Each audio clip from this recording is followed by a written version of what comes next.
بسم اللہ الرحمن الرحیم۔ السلام علیکم۔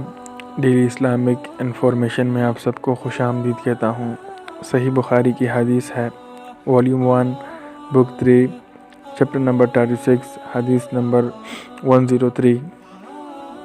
103 رسول اللہ صلی اللہ علیہ وآلہ وسلم کی بیوی حضرت عائشہ رضی اللہ تعالی عنہ جب کوئی ایسی باتیں سنتی جس کو سمجھ نہ پاتی تو دوبارہ اس کو معلوم کرتی تاکہ سمجھ لے۔ چنانچہ ایک مرتبہ نبی کریم صلی اللہ علیہ وآلہ وسلم نے فرمایا کہ جس سے حساب لیا گیا اسے عذاب کیا جائے گا۔ حضرت عائشہ رضی اللہ تعالی عنہ فرماتی ہے کہ یہ سن کر میں نے کہا کہ کیا اللہ نے یہ نہیں فرمایا کہ عنقریب اس سے آسان حساب لیا جائے گا؟